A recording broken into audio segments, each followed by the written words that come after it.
प्रस्तावना। किसी देश की समृद्धि इसके नागरिकों पर निर्भर करती है।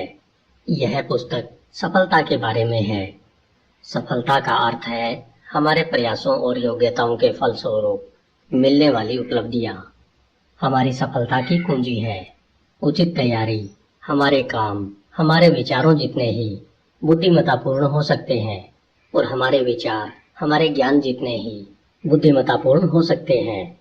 खाली पर्स का इलाज करने वाली इस पुस्तक को आर्थिक ज्ञान की मार्गदर्शिका कहा गया है। दरअसल यही इसका लक्ष्य है। यह महत्वाकांक्षी लोगों को आर्थिक सफलता का ऐसा ज्ञान देती है जिसकी मदद से वे धन हासिल कर सकते हैं, उसे अपने पास रख सकते हैं और उससे ज्यादा धन कमा सकते हैं। आगे के पृष्ठों में हम बेबीलोन में चलेंगे, जहां धन के मूलभूत सिद्धांत विकसित किए गए थे, जिन्हें आज दुनिया भर में जाना और माना जाता है। लेखक यह आशा करता है कि इस पुस्तक में पाठकों को अपने बैंक अकाउंट में वृद्धि करने, अधिक वित्तीय सफलता पाने और मुश्किल वित्तीय समस्याओं के समाधान की प्रेरणा मिलेगी। दुनिया भर के हजारों पाठकों ने इसके बारे में यही राय व्यक्त की है। लेखक उन सभी बिजनेस एग्जीक्यूटिव्स को धन्यवाद देना चाहते हैं जिन्होंने अपने मित्रों, रिश्तेदारों, कर्मचारियों और सहयोगियों यह पुस्तक बड़ी संख्या में बांटी है। इस पुस्तक को सफल लोगों ने पसंद किया क्योंकि ये सफल लोग भी इन्हीं सिद्धांतों की बदौलत सफल बने थे। बेबीलोन प्राचीन विश्व का सबसे दौलतमंद शहर इसलिए था क्योंकि इसके नागरिक बहुत अमीर थे। वे धन का मूल्य समझते थे। वे धन को हासिल करने, उसे बनाए रखने और उससे अधिक धन कमाने के दमदार आर्थिक सिद्धांतों पर अमल करते थे। इन सिद्धांतों की बदौलत वे दौलतमंद बन गए और हम भी यही चाहते हैं। George S Klaasen. बेबीलोन का सबसे अमीर आदमी। लेखक जॉर्ज एस क्लासन। हिंदी ऑडियोबुक.com। अध्याय 1। अमीर बनने की इच्छा। बंजीर बेबीलोन में रथ बनाता था। इस समय वह अपने घर के अहाते की दीवार पर उदास बैठा था। वह अपने खस्ता हाल घर और आंगन को उदासी से देख रहा था। आंगन में एक रथ अधूरा पड़ा था। बंजीर की पत्नी बार बार घर के बाहरी दरवाजे पर आकर झांक रही थी। अपनी पत्नी के देखने के अंदाज से वह समझ गया कि घर में खाने को कुछ नहीं है और उसे जल्दी से रथ पूरा कर लेना चाहिए। वह जानता था कि इस समय उसे हाथ पर हाथ धरकर बैठने की बजाय हथौड़ा चलाना चाहिए, कुल्हाड़ी से काट छांट करना चाहिए, पॉलिश और पेंट करना चाहिए, पहियों के रिम पर चमड़ा चढ़ाना चाहिए और रथ को ग्राहक तक पहुंचाना चाहिए। तभी उसे अमीर ग्राहक से पैसे मिल सकेंगे। बहरहाल सुगठित और मांसल देह वाला बंजीर दीवार पर अलसाई अंदाज में बैठा रहा। उसका दिमाग बहुत मंद गति से काम कर रहा था। कुछ समय से उसके मन में एक ऐसी उलझन थी जिसका उसे जवाब नहीं मिल रहा था। यूक्रेटस नदी के इस घाटी में सूरज आमतौर पर शोले बरसाता था। आज भी यह निर्ममता से शोले बरसा रहा था। इस वजह से बंजीर की भौं पर पसीने के मोती छलछला आए थे, जो बहकर उसके सीने के बालों में गुम हो गए। दूर उसे सम्राट के महल की ऊंची दीवारें दिखाई दे रही थी। पास में नीले आसमान को छूती बेल मंदिर की मीनार थी। इतनी भव्यता की छाया में उसका छोटा सा घर था। उसके आसपास कई और लोगों के भी घर थे जिनकी हालत उसके घर से भी ज्यादा खराब थी। बेबीलोन का यही माहौल था। यहाँ भव्यता और मलिनता साथ साथ रहती थी। यहाँ प्रचुर दौलत और बेहद गरीबी आसपास रहती थी।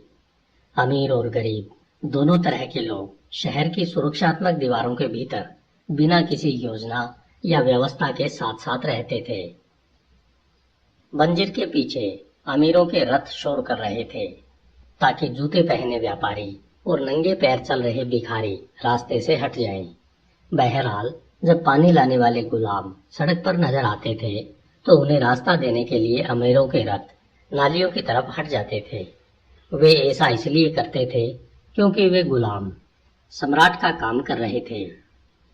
इन सब की पीठ पर पानी की भारी मशकें लदी थी। जो हैंगिंग गार्डन में डालने के लिए ले जाई जा रही थी। बंजीर अपनी समस्या पर सोच विचार करने में इतना खोया हुआ था कि उसके व्यस्त शहर के कोलाहल को न तो सुना और न ही उसकी तरफ ध्यान दिया। उसकी तंद्रा तभी टूटी जब उसे एक परिचित वाद्य यंत्र की ताने सुनाई दी। उसने पलटकर देखा कि उसका सबसे पक्का दोस्त कोबी पास में खड़ा है। कोबी संगीतकार था और इस समय उसका संवेदनशील चेहरा मुस्कुरा रहा था। कोबी ने झुककर सलाम करते हुए कहा, देवता आप पर मेहरबान हो मेरे अच्छे मित्र, लेकिन ऐसा लगता है कि देवता आप पर पहले से ही इतने मेहरबान हो चुके हैं कि अब आपको मेहनत करने की कोई जरूरत नहीं है। आपकी खुशकिस्मती देखकर मुझे भी खुशी हो रही है। इतना ही नहीं, मैं तो यह भी चाहता हूँ कि आपकी खुशकिस्मती से मेरी भी किस्मत बदल जाए। आपका पर्स जरूर भारी होगा, क्योंकि अगर यह सिक्कों की वजह से भारी नहीं होता तो आप रथ बनाने का काम कर रहे होते। मेहरबानी करके आप अपने पर्स में से 2 सिक्के निकालकर मुझे उधार दे दें। मैं आज रात को सामंत की दावत के बाद उधार चुका दूंगा। आपको पता भी नहीं चलेगा, इससे पहले कि आपका उधार वापस लौट आएगा। मंजीर ने उदासी से जवाब दिया, अगर मेरे पास 2 सिक्के होते तो मैं उन्हें किसी को भी उधार नहीं देता, तुम्हें भी नहीं, मेरे सबसे पक्के दोस्त।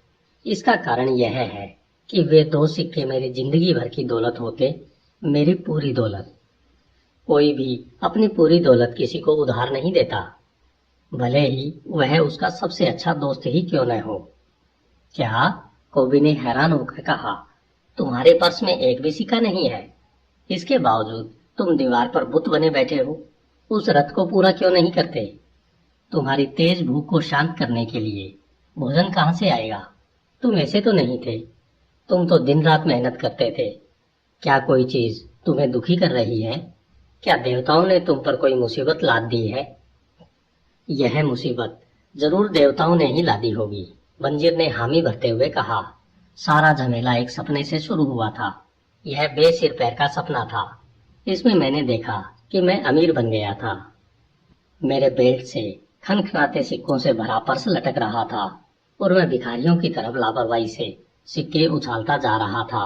मैं चांदी के सिक्कों से अपनी पत्नी के वस्त्र और अपने लिए मनचाही चीजें खरीद रहा था।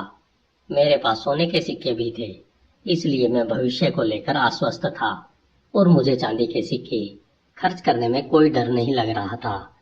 मैं बहुत ही संतुष्ट और सुखी महसूस कर रहा था। मुझे देखकर तुम यह नहीं कह सकते थे कि मैं तुम्हारा वही मेहनती मित्र हूँ। तुम मेरी पत्नी को भी नहीं पहचान सकते थे, क्योंकि उसके खुशी से दमकते चेहरे पर झुर्रियों का नामो निशान नहीं था। एक बार फिर से उतनी ही सुंदर और खुश मिजाज लग रही थी जितनी हमारी शादी के समय लगती थी। कोबी ने कहा, सचमुच बहुत बढ़िया सपना था, परंतु इतने अच्छे सपने की वजह से तुम दुखी होकर दीवार पर क्यों बैठे हो? क्योंकि जागने पर मैंने देखा कि मेरा पर्स खाली था। मेरे अंदर विद्रोह की भावना सुलगने लगी। आओ हम इस बारे में विस्तार से बात करें, क्योंकि जैसा समुद्री यात्री कहते हैं, हम एक ही नाव में सवार हैं। बचपन में हम दोनों ने धर्म गुरुओं से एक साथ शिक्षा ली थी। किशोरावस्था में हमने साथ साथ मौज मस्ती की। बड़े होने पर साथ साथ हम दोनों गहरे मित्र बन गए। हम संतुष्ट लोगों की तरह रहते हैं, दिन रात मेहनत करके और अपनी पूरी कमाई खर्च करने के बावजूद हम संतुष्ट रहे हैं। इतने सालों में हमने बहुत पैसा कमाया, परंतु हमें कभी दौलत की खुशी का जरा भी एहसास नहीं हुआ। इसके लिए हमें सपनों का सहारा लेना पड़ता है। अब मेरे मन में यह विचार आता है कि क्या हम गूंगी भेड़ों जितने मूर्ख हैं? हम दुनिया के सबसे अमीर शहर में रहते हैं।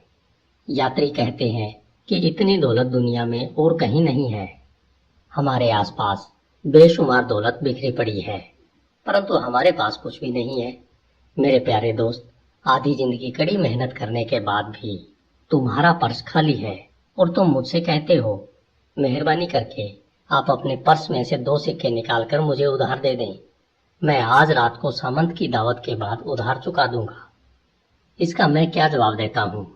क्या मैं यह कहता हूँ, यह रहा मेरा पर्स, जिसमें से जितने सिक्के चाहो खुशी खुशी निकाल लो?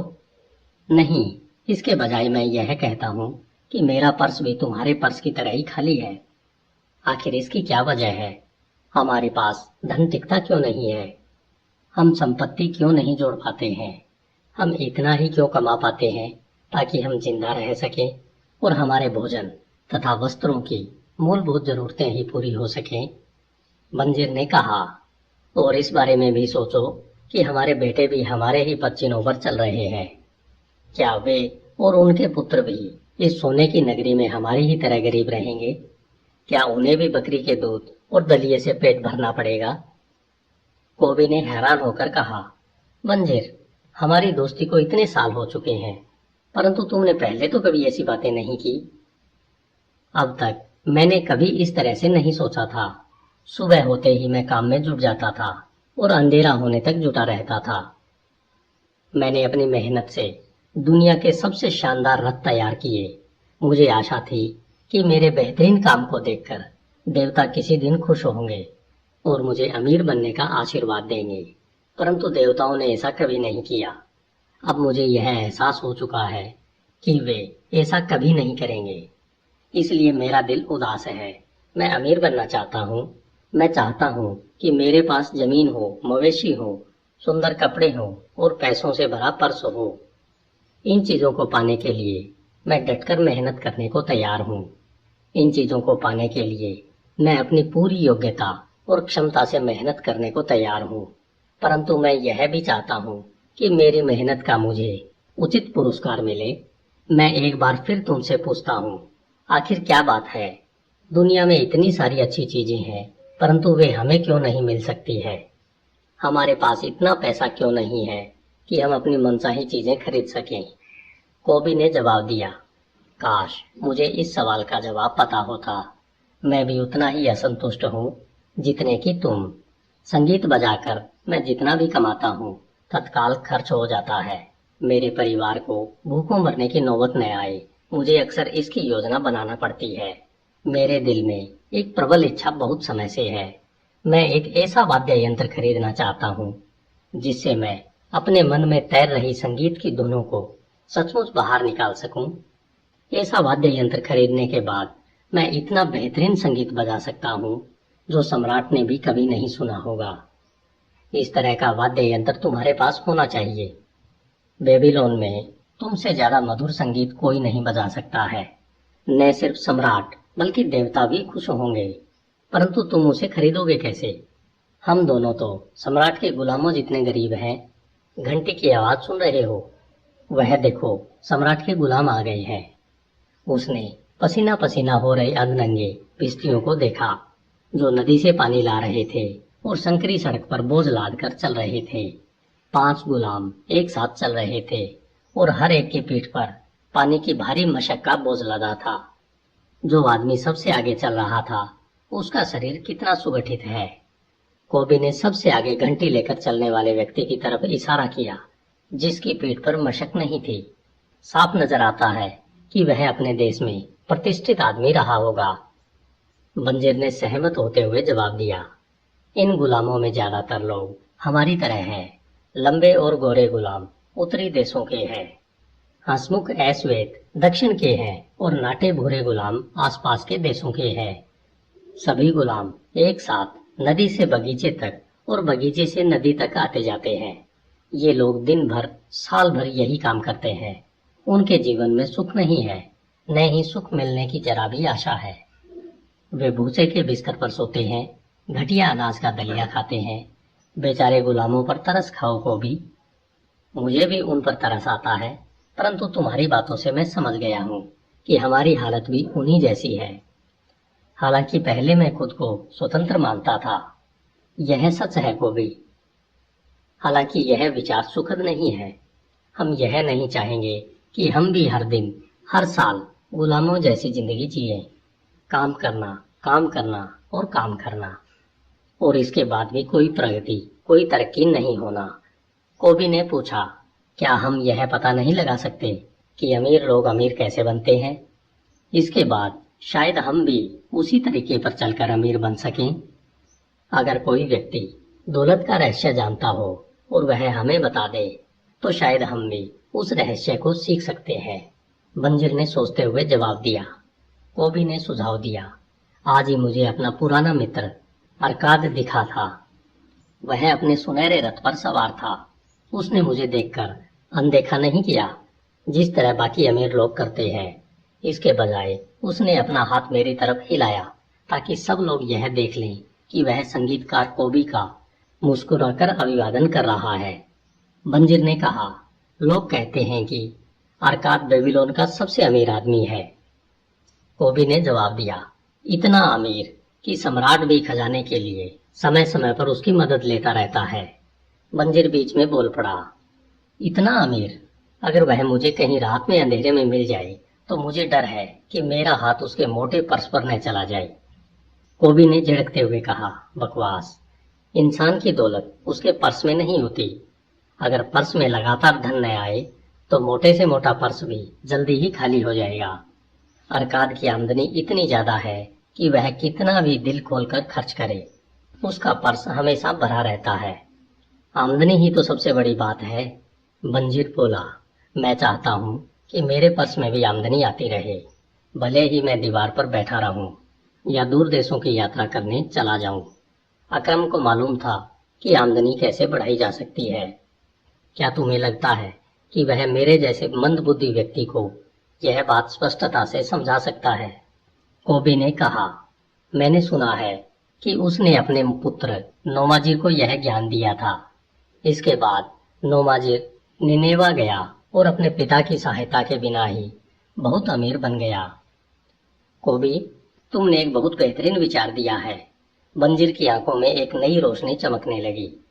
अच्छे मित्र की समझदारी भरी सलाह मुफ्त में मिलती है और अरकाद हमेशा हमारा अच्छा मित्र रहा है। इस बात से कोई फर्क नहीं पड़ता है कि हमारे पर्स खाली है। हमारी गरीबी अब हमें नहीं रोक सकती है। हम सोने की नगरी में गरीबों की तरह रहते रहते तंग आ चुके हैं। हम अमीर बनना चाहते हैं। आओ अरकाद के पास चलकर उससे यह सीखें कि हम अपनी आमदनी और दौलत कैसे बढ़ा सकते हैं। तुमने मेरे दिल की बात कह दी। तुम्हारी बातों से मेरे मन में एक नया विचार आया है। अब मैं समझ गया हूँ कि हम कभी भी अमीर क्यों नहीं बन पाए। सच तो यह है कि आज से पहले हमने कभी अमीर बनना ही नहीं चाहा। तुम्हारा लक्ष्य यह था कि तुम बेबीलोन के सबसे मजबूत रथ बनाओगे और तुम लगन से उस दिशा में मेहनत कर रहे थे। तुमने अपने सर्वश्रेष्ठ प्रयास उस लक्ष्य को समर्पित कर दिए, इसलिए तुम उस काम में सफल हुए। मेरा लक्ष्य बेहतरीन संगीतकार बनना था और मैंने उस दिशा में मेहनत की। अंततः मैं अपने लक्ष्य तक पहुंचने में सफल हुआ। जिन लक्ष्यों की दिशा में हमने मेहनत की उन तक पहुंचने में हमें सफलता मिली। देवताओं को इस स्थिति में यूं ही चलने में कोई दिक्कत नहीं है। बहरहाल अब हमें उगते सूरज की किरण दिख रही है। यह हमें आमंत्रित कर रही है कि हम अमीर बनने का तरीका सीखें। अगर हम अमीर बनने का तरीका सीख लेंगे तो हमारी सारी इच्छाएं चुटकी बजाते ही पूरी हो जाएंगी। बंजिर ने आग्रह किया, हम आज ही अरकाद के पास चलते हैं। इसके अलावा हम अपने बचपन के उस दोस्त को भी ले चलेंगे जिसका हाल भी हमारी तरह ही है। मैं चाहता हूँ कि वे अरकाद के ज्ञान का लाभ उठाएं। बंजिर, तुम हमेशा अपने मित्रों का बहुत ख्याल रखते हो, इसलिए तुम्हारे इतने सारे मित्र हैं। तुम जैसा कहते हो हम वैसा ही करेंगे। हम आज ही चलेंगे और अपने बचपन के मित्रों को भी ले चलेंगे। धन्यवाद। HindiAudiobook.com। अध्याय 2। बेबीलोन का सबसे अमीर आदमी। प्राचीन बेबीलोन में कभी अरकाद नाम का बहुत अमीर आदमी रहता था। उसकी अपार दौलत के चर्चे दूर दूर तक फैले थे। इसके अलावा उसकी उदारता भी मशहूर थी। वह दिल खोलकर दान देता था और परोपकार के काम करता था। वह अपने परिवार के प्रति उदार था और खुले हाथ से खर्च करता था। फिर भी हर साल वह जितना खर्च करता था उसकी दौलत उससे ज्यादा तेजी से बढ़ जाती थी। उसके बचपन के मित्रों ने एक दिन उसके पास आकर कहा, अरकाद, तुम हमसे ज्यादा खुशकिस्मत हो। तुम बेबीलोन के सबसे अमीर आदमी बन गए हो, जबकि हम मुश्किल से गुजारा कर पा रहे हैं। तुम बेहतरीन कपड़े पहनते हो और बेहतरीन भोजन का आनंद ले सकते हो। जबकि हमारा हाल यह है कि अगर हमारे परिवार को भरपेट भोजन और तन ढकने को कपड़ा मिल जाए तो हमारी खुशी का ठिकाना नहीं रहता है। परंतु कभी हम एक जैसे थे। हमें एक ही अध्यापक ने पढ़ाया है, हम एक साथ खेले हैं। पढ़ाई या खेल में तुम हमसे आगे नहीं थे और इसके बाद भी कई साल तक तुम्हारी हालत हमसे बेहतर नहीं थी।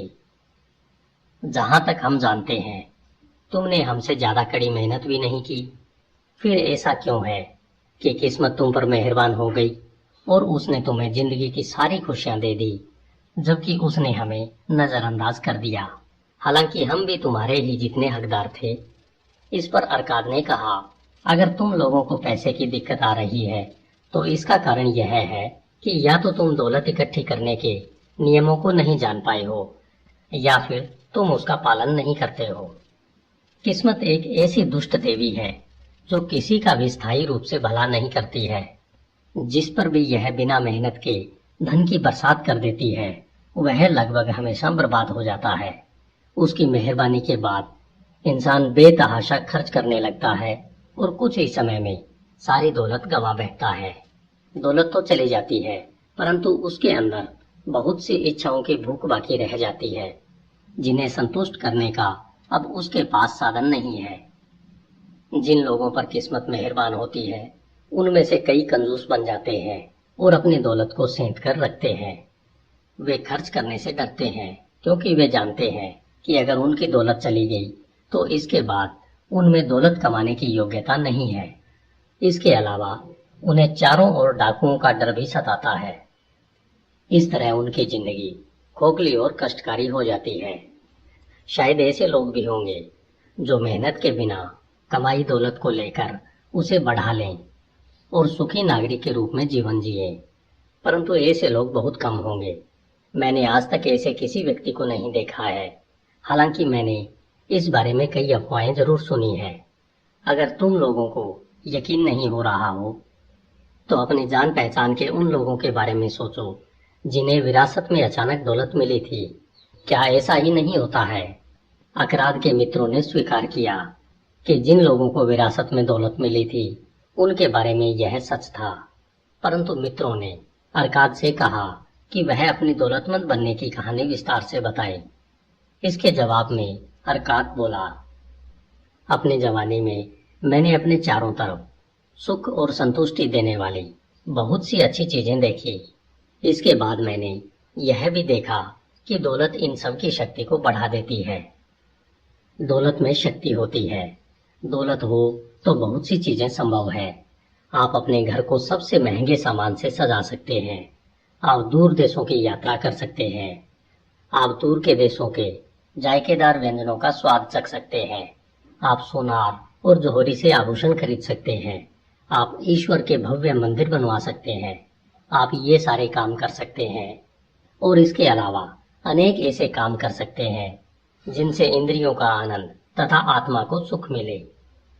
और जब मुझे इन सब बातों का एहसास हुआ तो मैंने यह संकल्प किया कि मैं जिंदगी की तमाम अच्छी चीजें हासिल करके रहूंगा।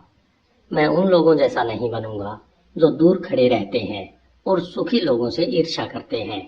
मैं सस्ते कपड़ों से संतुष्ट नहीं रहूंगा जिनमें लोग सम्मानजनक दिखने की कोशिश करते हैं। मैं गरीब आदमी की जिंदगी से संतुष्ट नहीं रहूंगा। इसके विपरीत मैं बेहतरीन चीजों के इस जश्न में खुद को एक सम्मानित अतिथि पाऊंगा। जैसा तुम लोग जानते हो, मेरे पिता एक छोटे व्यापारी थे और हमारा परिवार बड़ा था, इसलिए मुझे विरासत में कुछ मिलने की जरा भी उम्मीद नहीं थी। जैसा तुम लोगों ने कहा, मुझ में तीव्र बुद्धि या विशेष योग्यता भी नहीं थी। इसलिए मैंने फैसला किया कि अगर मैं अपनी इच्छा पूरी करना चाहता हूँ तो इसके लिए मुझे समय और ज्ञान की जरूरत है। जहां तक समय का सवाल है, यह सबके पास प्रचुरता में होता है। तुम सबके पास दौलतमंद बनने के लिए काफी समय था जिसे तुमने बर्बाद कर दिया। तुम लोगों के अनुसार तुम्हारे पास संपत्ति के नाम पर सिर्फ तुम्हारे परिवार हैं जो सचमुच गर्व करने लायक है।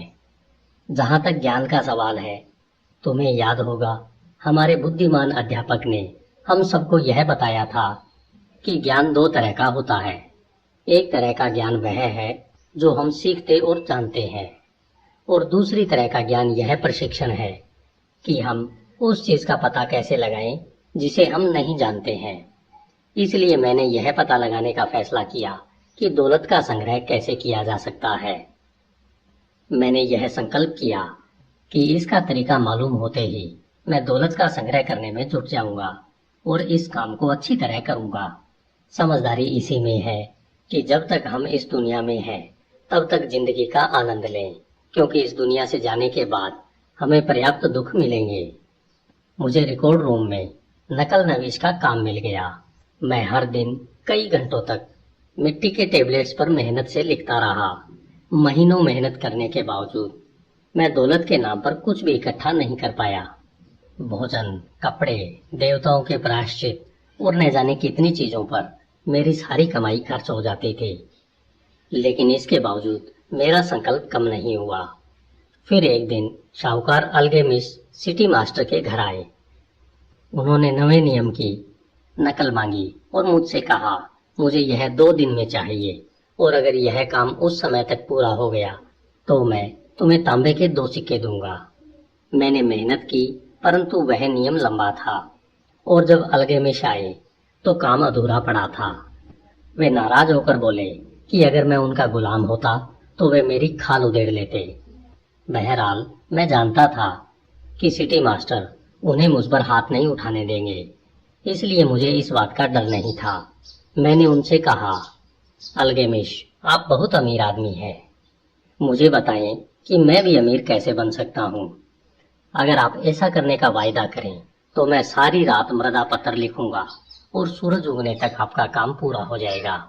वे मेरी तरफ देखकर मुस्कुराए और बोले, तुम बहुत ही दुस्साहसी हो, परंतु मुझे यह सौदा मंजूर है। मैं पूरी रात लिखता रहा, हालांकि मेरी कमर में दर्द हो रहा था। तेल की बदबू से मेरा सिर घूम रहा था और मेरी आंखों के सामने अंधेरा छा रहा था। लेकिन जब वे सुबह आए तो नियम की पूरी नकल तैयार हो चुकी थी। फिर मैंने उनसे कहा, अब आप अपना वायदा पूरा करें। वे दयालुता से बोले, तुमने सौदे का अपनी तरफ वाला हिस्सा पूरा कर लिया है बेटे, और मैं अपना हिस्सा पूरा करने के लिए तैयार हूँ। मैं तुम्हें वे सब बातें बताऊंगा जो तुम जानना चाहते हो, क्योंकि मैं बूढ़ा हो रहा हूँ और बूढ़े लोगों को मुंह चलाना अच्छा लगता है। जब युवक बूढ़े लोगों के पास सलाह लेने जाते हैं तो उन्हें अनुभव से हासिल ज्ञान मिलता है, परंतु अक्सर युवक यह मान लेते हैं कि बूढ़े लोगों के पास जो ज्ञान है वह गुजरे जमाने का ज्ञान है और वर्तमान में उससे कोई लाभ नहीं होगा। यही वजह है कि वे उस ज्ञान का लाभ नहीं उठाते हैं। मगर एक बात हमेशा याद रखना, आज जो सूरज चमक रहा है वह वही सूरज है जो तुम्हारे पिता के जमाने में चमकता था, और यह सूरज तब भी चमकता रहेगा जब तुम्हारे नाती पोते इस दुनिया से चले जाएंगे। उन्होंने आगे कहा, युवकों के विचार उन धूमकेतुओं की तरह होते हैं जो अक्सर आसमान को चमकदार बना देते हैं, जबकि बुढ़ापे का ज्ञान सितारों की तरह होता है जिनकी चमक में कोई फर्क नहीं आता है। इसलिए समुद्री यात्रा करने वाले लोग सितारों के आधार पर अपनी दिशा निर्धारित करते हैं, धूमकेतुओं के आधार पर नहीं।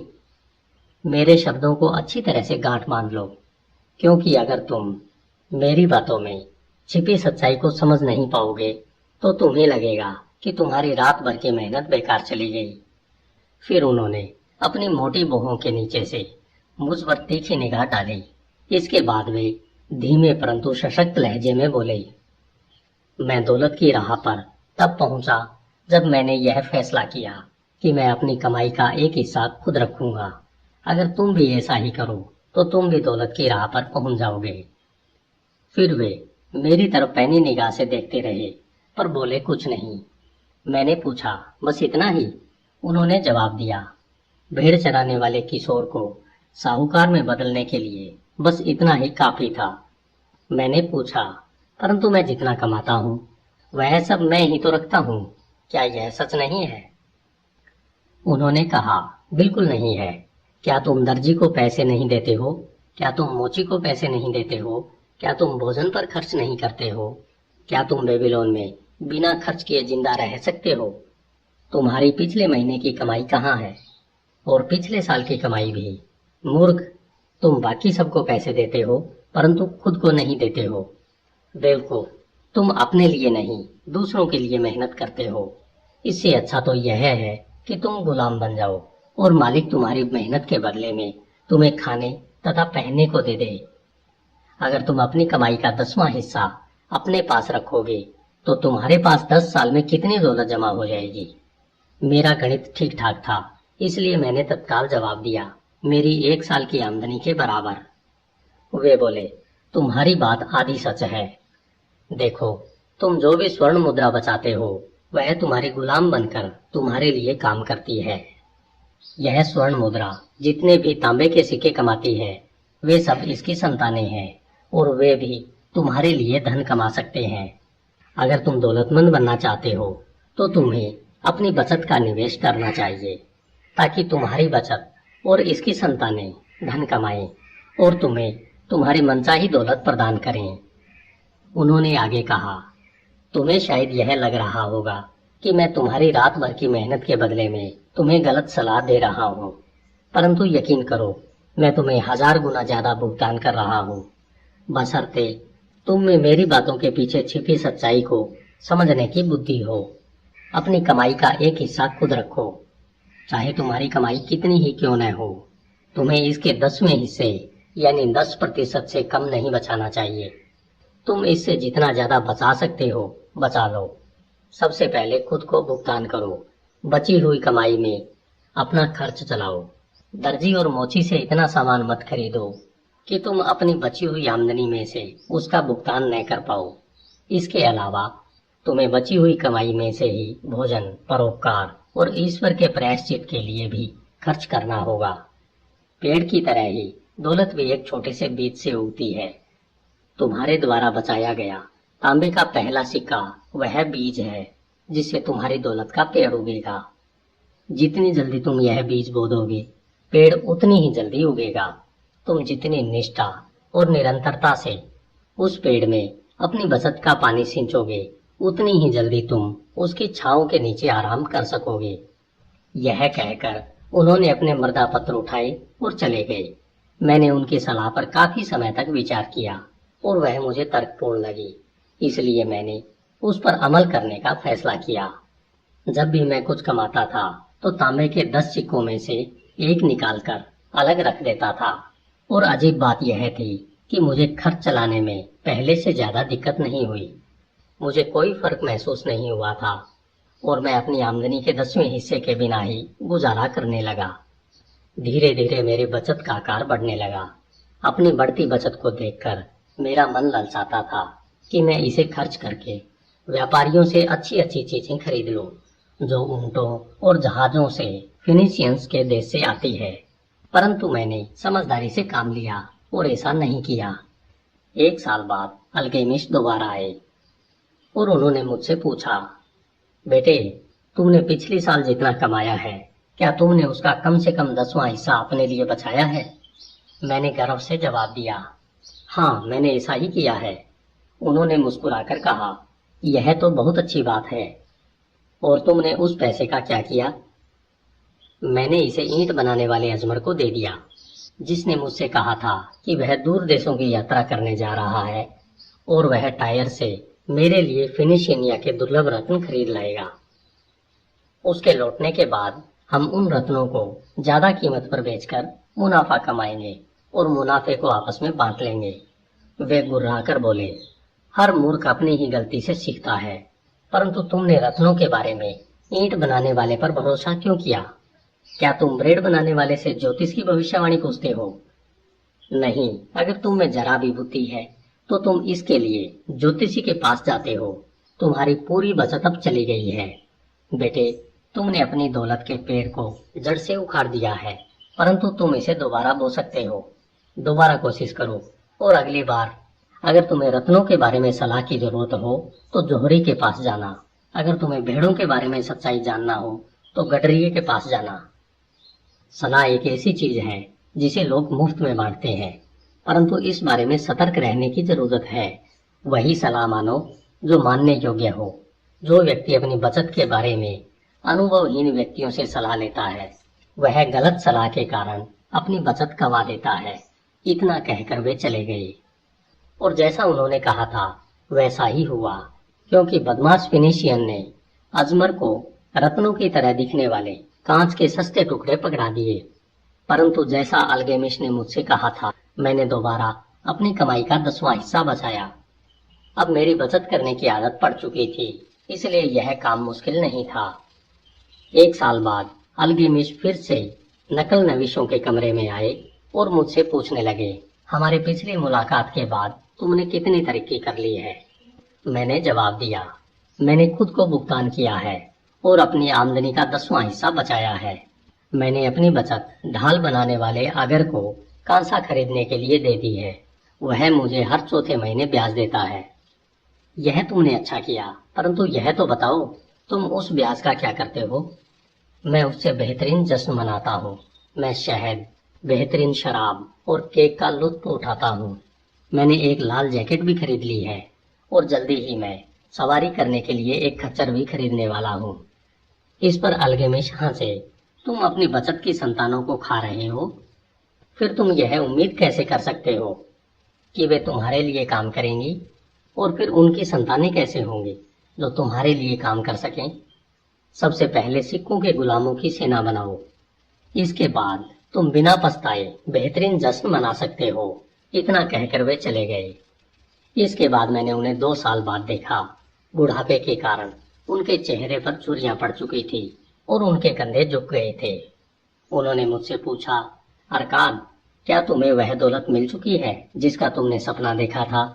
मैंने जवाब दिया, उतनी तो नहीं मिली जितनी मैं चाहता था, परंतु मेरे पास कुछ संपत्ति जमा हो गई है। यह संपत्ति ब्याज कमाती है तथा इसका ब्याज और ब्याज कमाता है। और क्या तुम अब भी ईंट बनाने वालों से सलाह लेते हो? मैंने जवाब में कहा, ईंटों के बारे में वे अच्छी सलाह देते हैं। यह सुनकर वे बोले, अरकान, तुमने मेरे सबक अच्छी तरह से सीख लिए हैं। पहले तो तुमने यह सीखा कि अपनी आमदनी से कम में अपना खर्च कैसे चलाया जाए। फिर तुमने उन लोगों से सलाह लेना सीखा जो उस क्षेत्र का अनुभव और ज्ञान रखते हो। और अंत में तुमने यह सीखा कि धन से अपने लिए कैसे काम करवाया जाता है। तुमने यह सीख लिया है कि धन को कैसे हासिल किया जाता है, इसे अपने पास कैसे रखा जाता है और इसका प्रयोग कैसे किया जाता है। इसलिए तुम जिम्मेदारी का पद संभालने के योग्य बन चुके हो। मैं अब बूढ़ा हो चुका हूँ। मेरे पुत्र हमेशा खर्च करने की योजनाएं बनाते रहते हैं और कमाने के बारे में जरा भी नहीं सोचते हैं। मेरी जायदाद बहुत फैली हुई है और मैं उसे नहीं संभाल सकता हूँ, क्योंकि अब मैं बूढ़ा हो चुका हूँ। अगर तुम निपर जाकर मेरी जायदाद संभाल लो तो मैं तुम्हें अपना पार्टनर बना लूंगा। इस तरह मैंने निपर जाकर उसकी जायदाद संभाल ली, जो काफी बड़ी थी। चूंकि मुझमें प्रबल महत्वाकांक्षा थी और मैंने 3 नियमों में निपुणता हासिल कर ली थी, इसलिए मैंने उसकी जायदाद के लाभ को बहुत बढ़ा दिया। परिणाम यह हुआ कि मेरे पास काफी पैसा आ गया और जब अल्गेमिश इस दुनिया से चले गए तो मुझे उनकी वसीयत के मुताबिक उनकी जायदाद का कुछ हिस्सा भी मिल गया। अरकाद ने जब अपनी कहानी खत्म की तो एक मित्र ने कहा, तुम सचमुच खुशकिस्मत थे कि अल्गेमिश ने तुम्हें अपना वारिस बनाया। मैं सिर्फ इस मामले में खुशकिस्मत था कि उनसे मिलने से पहले मेरे मन में दौलतमंद बनने की इच्छा थी। क्या 4 साल तक अपनी आमदनी का 10वां हिस्सा बचाकर यह साबित नहीं किया था कि मुझ में अपने लक्ष्य तक पहुंचने की लगन थी? क्या आप उस सफल मछुआरे को खुशकिस्मत कहेंगे जिसने बरसों तक मछलियों की आदतों का अध्ययन किया है ताकि वह हर बदलती हवा के साथ उन पर अपना जाल फेंक सके? अवसर एक घमंडी देवता है जो उन लोगों पर समय बर्बाद नहीं करता जो तैयार न हो। एक और मित्र बोला, आप में इतनी दृढ़ इच्छा शक्ति थी कि आप पहले साल की बचत डूबने के बाद भी यह काम करते रहे। इस मामले में आप असाधारण हैं। अरकाद ने कहा, इच्छा शक्ति? बकवास। क्या तुम्हें लगता है कि इच्छा शक्ति मनुष्य को वह बोझ उठाने की शक्ति दे सकती है जो ऊंट नहीं उठा सकता? क्या इच्छा शक्ति मनुष्य को वह भारी बैलगाड़ी खींचने की शक्ति दे सकती है जिसे बैल नहीं हिला सकते। इच्छा शक्ति और कुछ नहीं, बल्कि वह काम करने का दृढ़ संकल्प है जिसे पूरा करने का आपने फैसला किया है।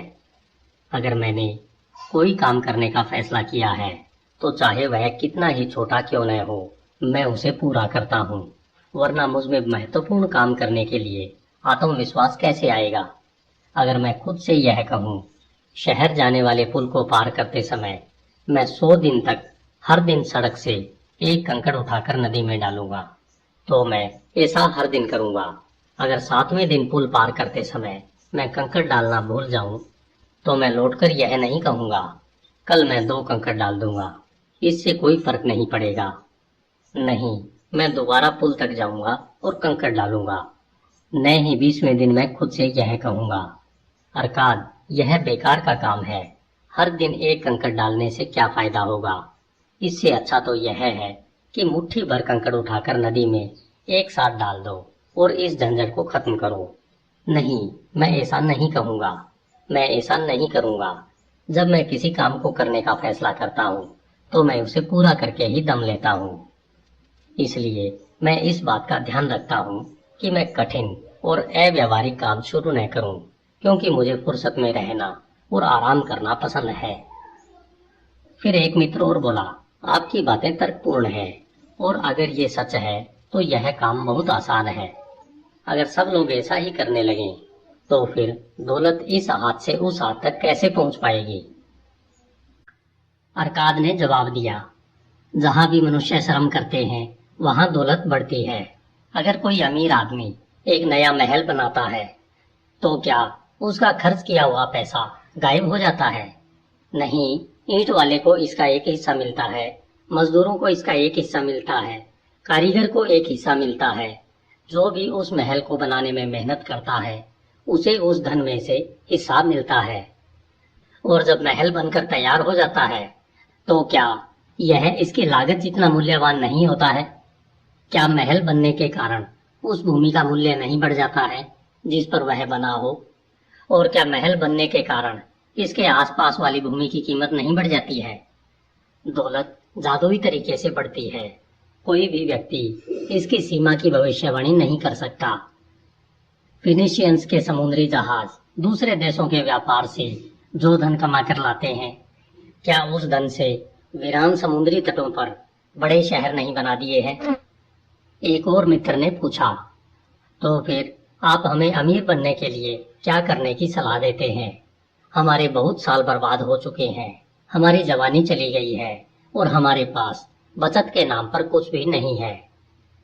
मैं सलाह देता हूँ कि आप अल्केमिस्ट की समझदारी से सीख लें और खुद से कहें, मैं जितना कमाऊंगा उसका एक हिस्सा खुद रखूंगा। इस वाक्य को सुबह उठते समय दोहराएं, इसे दोपहर में दोहराएं, इसे रात में दोहराएं, इसे हर दिन हर घंटे दोहराएं। आप खुद से तब तक यह कहते रहें जब तक कि ये शब्द आसमान में आग के अक्षरों की तरह साफ नजर न आने लगे। अपने मन पर इस विचार की मोहर लगा लें, अपने मस्तिष्क में इस विचार को भर लें, फिर आमदनी का जितना हिस्सा तर्क संगत लगता हो उतना बचाएं। आपकी यह बचत आपकी आमदनी के 10वें हिस्से यानी 10% से कम नहीं होना चाहिए। फिर इस हिस्से को अलग रख दें। अगर आवश्यक हो तो अपने बाकी खर्च कम कर दें, परंतु सबसे पहले 10वें हिस्से को अलग रख दें।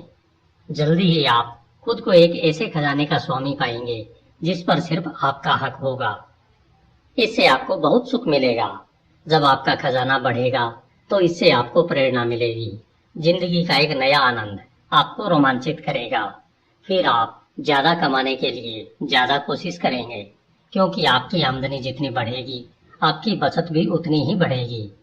इसके बाद अपने खजाने से अपने लिए काम करवाना सीखें। इसे अपना गुलाम बनाएं। इसकी संतानों और इसकी संतानों की संतानों से अपने लिए काम करवाएं। भविष्य की आमदनी सुनिश्चित कर लें। बूढ़े लोगों को देखें और यह याद रखें कि किसी दिन आपकी गिनती भी इन्हीं लोगों में होगी। इसलिए अपने खजाने का निवेश बहुत सावधानी से करें ताकि आप इसे गंवा न दें। बदले में बहुत ज्यादा मुनाफा वह धोखेबाज जलपरी है जो अपने मधुर गीत से असावधान व्यक्ति को मोहित करके चट्टानों की ओर आकर्षित करती है, जहां वह नुकसान और पश्चाताप की चट्टानों से टकराकर ध्वस्त हो जाता है। इस बात की व्यवस्था भी कर लें कि अगर देवता आपको अपने पास बुला लें तो आपके परिवार पर आर्थिक संकट न आए। समय समय पर बीमे का थोड़ा भुगतान करने से ऐसी सुरक्षित व्यवस्था करना संभव है। इसलिए समझदार व्यक्ति ऐसे समझदारीपूर्ण उद्देश्य के लिए धन खर्च करने में देर नहीं करता है। बुद्धिमान लोगों से सलाह लें। धन संबंधी काम करने वाले लोगों से सलाह लें। वे आपको उस तरह की गलती से बचा लेंगे जो मैंने अपने धन की ईंट बनाने वाले अजमर के हवाले करते समय की थी। कम परंतु सुरक्षित लाभ जोखिम लेने से बेहतर है। जब तक आप इस दुनिया में हैं, इसका आनंद लें। अपनी क्षमता से ज्यादा मेहनत न करें। बहुत ज्यादा धन बचाने की कोशिश भी न करें। अगर आप अपनी आमदनी के 10वें हिस्से को आराम से बचा सकते हैं तो इतना बचाकर ही संतुष्ट रहें। इसके अलावा अपनी आमदनी के हिसाब से जिंदगी गुजारें। बहुत ज्यादा कंजूस न बने, न ही खर्च करने से डरें। जिंदगी बहुत अच्छी है और जिंदगी में ऐसी बहुत सी चीजें हैं जिनका आनंद लिया जाना चाहिए।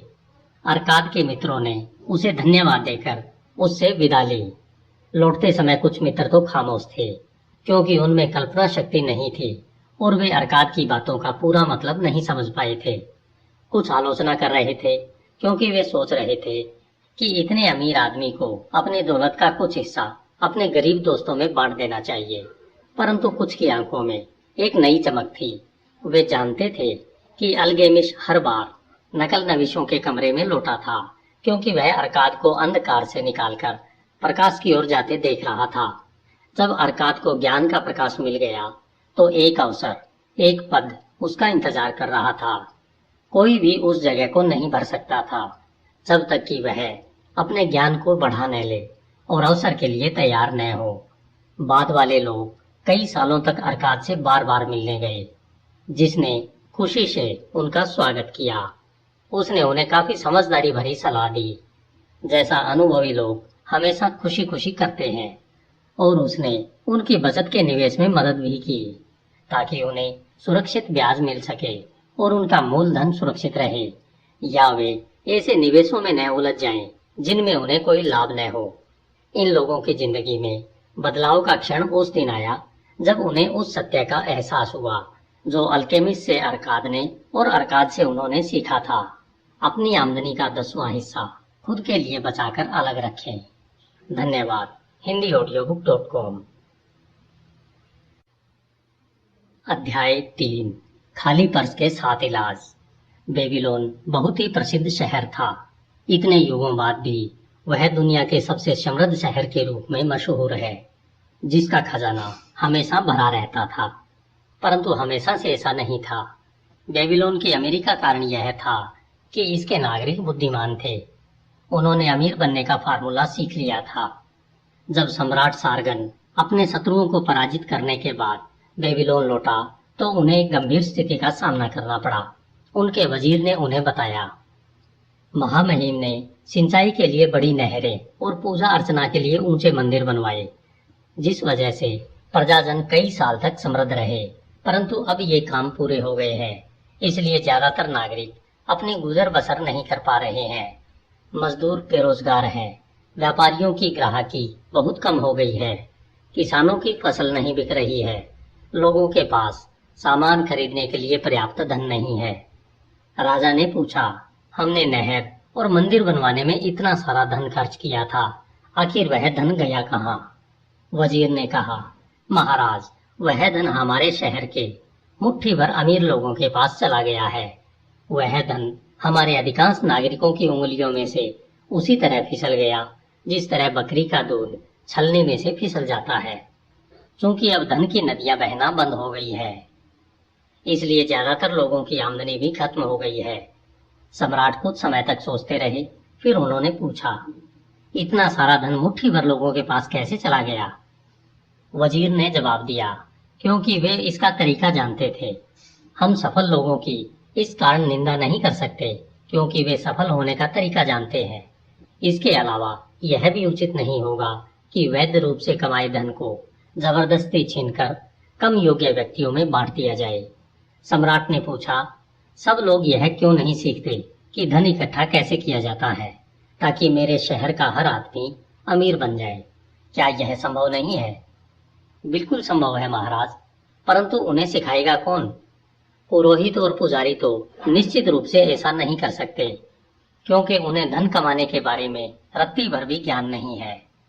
सम्राट ने पूछा, वजीर, दौलतमंद बनने का तरीका हमारे शहर में सबसे अच्छी तरह कौन जानता है?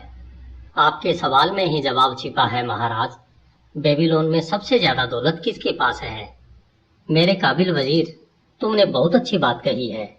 अरकाद के सिवा और कौन हो सकता है? वह बेबीलोन का सबसे अमीर आदमी है। उसे कल मेरे सामने पेश करो। अगले दिन सम्राट के आदेश के अनुसार अरकाद उनके सामने उपस्थित हुआ। हालांकि उसकी उम्र 70 वर्ष हो चुकी थी, परंतु वह अब भी चुस्त और फुर्तीला था। सम्राट ने कहा, अरकाद, क्या यह सच है कि तुम बेबीलोन के सबसे अमीर आदमी हो? लोग ऐसा कहते हैं महामहिम, और कोई भी इसका विरोध नहीं करता। तुम इतने दौलतमंद कैसे बने? उन अवसरों का लाभ लेकर जो हमारे श्रेष्ठ शहर के सभी नागरिकों के लिए उपलब्ध है। तुम्हारे पास शुरू में तो कुछ नहीं था, सिर्फ दौलत कमाने की प्रबल इच्छा थी, इसके अलावा और कुछ नहीं था महाराज। सम्राट ने आगे कहा, अरकाद, हमारे शहर की स्थिति बहुत गंभीर है। सिर्फ मुट्ठी भर लोग ही दौलत कमाने का तरीका जानते हैं, इसलिए धन पर उनका एकाधिकार हो गया है, जबकि हमारे अधिकांश नागरिक यह नहीं जानते कि वे अपनी आमदनी में से बचत करके दौलतमंद कैसे बन सकते हैं। मैं चाहता हूँ कि बेबीलोन दुनिया का सबसे अमीर शहर बन जाए, इसलिए इसमें बहुत से दौलतमंद लोग होने चाहिए। इसके लिए हमें सब लोगों को यह सिखाना होगा कि अमीर कैसे बना जाता है। मुझे बताओ अरकाद, क्या दौलतमंद बनने का कोई रहस्य या फार्मूला है? क्या इसे सिखाया जा सकता है? महामहिम, जो एक व्यक्ति जानता है उसे दूसरों को भी सिखाया जा सकता है। सम्राट की आंखों में चमक आ गई। अरकाद, तुमने वही शब्द बोल दिए जो मैं सुनना चाहता था। क्या तुम इस महान काम में अपना सहयोग दोगे? क्या तुम कुछ लोगों को सिखा सकते हो जो आगे चलकर दूसरों को सिखाएं? जब तक कि हम अपने शहर के हर नागरिक को अमीर बनने का फार्मूला न दिखा दें। अरकाद ने सिर झुकाकर कहा, मैं आपका विनम्र सेवक हूँ और आपके आदेश का पालन करूंगा। मेरे पास जितना भी ज्ञान है, मैं उसे अपने साथी नागरिकों की बेहतरी और सम्राट की संतुष्टि के लिए खुशी खुशी दूंगा। अगर वजीर साहब मेरी कक्षा के लिए 100 लोगों का प्रबंध कर दें, तो मैं उन्हें खाली पर्स के 7 इलाज बताऊंगा। कभी मेरा पर्स भी बेबीलोन का सबसे खाली पर्स था, परंतु मैंने इन 7 इलाजों से उसे मोटा कर लिया। 15 दिन बाद सम्राट के हुक्म से 100 लोग शिक्षण मंदिर के बड़े हॉल में एकत्रित हुए। वे अर्धवृत्त के आकार में बैठे थे। अरकाद एक छोटे चबूतरे पर बैठा था। वहां पवित्र दीपक जल रहा था, जिसमें से एक अजीब और अच्छी खुशबू आ रही थी। जब अरकाद उठा तो एक विद्यार्थी ने अपने पड़ोसी को कोहनी मारते हुए कहा, बेबीलोन के सबसे अमीर आदमी को देखो, परंतु वह भी हम लोगों की तरह इंसान ही है। अरकाद ने बोलना शुरू किया, हमारे महान सम्राट के आज्ञाकारी सेवक के रूप में मैं आपके सामने खड़ा हूँ। चूंकि मैं भी कभी धन की प्रबल इच्छा रखने वाला गरीब युवक था, और चूंकि मैंने अपने ज्ञान की बदौलत प्रचुर दौलत हासिल की है, इसलिए सम्राट चाहते हैं कि मैं आपको वह ज्ञान प्रदान करूं ताकि आप भी दौलतमंद बन सकें। मेरी जीवन यात्रा बहुत गरीबी में शुरू हुई थी। मेरे पास ऐसा कोई लाभ नहीं था जो आपके या बेबीलोन के बाकी नागरिकों के पास न हो। उस समय मेरे पास एक बहुत पुराना पर्स था। वह हमेशा खाली रहता था और मुझे इस बात से बहुत चिढ़ होती थी। मैं चाहता था कि मेरा पर्स मोटा रहे और इसमें सोने के सिक्के खनकते रहें। इसलिए मैं खाली पर्स के इलाज खोजने में जुट गया। मुझे कुल 7 इलाज मिले। आज मैं आप लोगों को खाली पर्स के 7 इलाज बताऊंगा। जो लोग बहुत दौलतमंद बनना चाहते हैं, मैं उन्हें सलाह देता हूँ कि वे इन इलाजों पर अमल करें। 7 दिनों तक हर दिन मैं आपको खाली पर्स के 7 इलाजों में से एक एक इलाज बताऊंगा।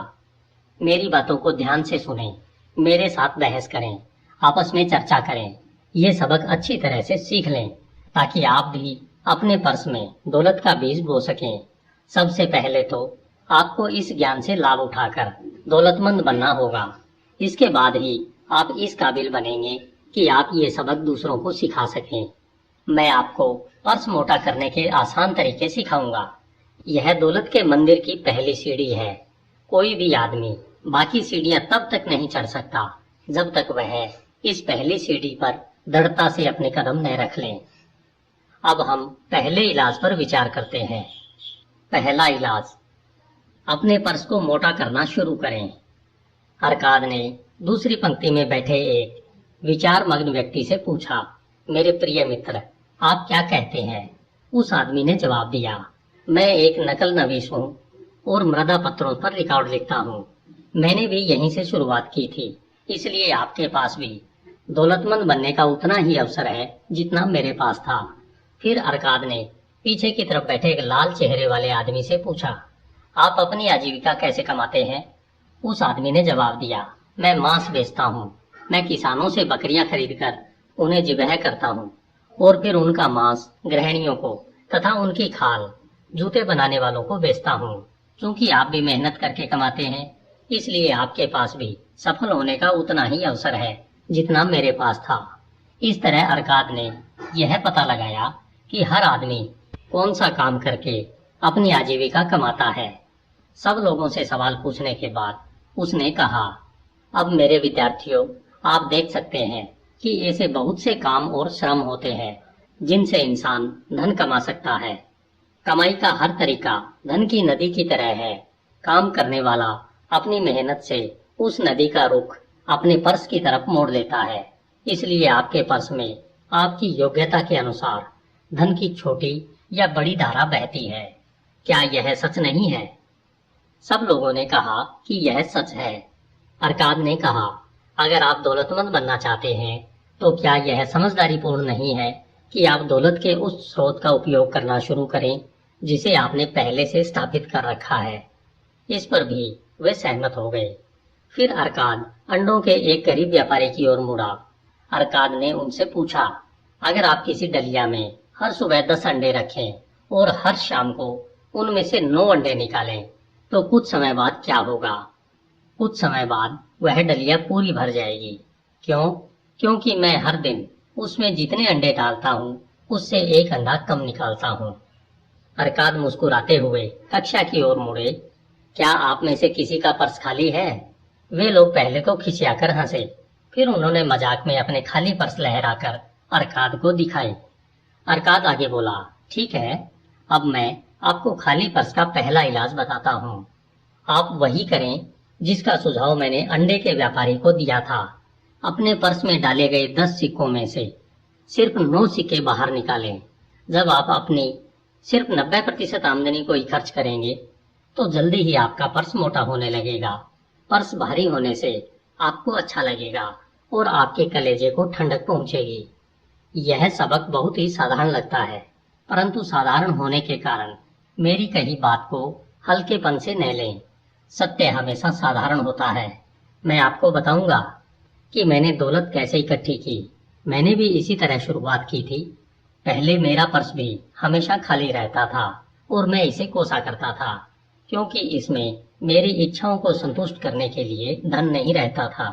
इसलिए जब मैंने अपने पर्स में 10 सिक्के डालकर सिर्फ 9 सिक्के बाहर निकालना शुरू किया तो यह भारी होने लगा।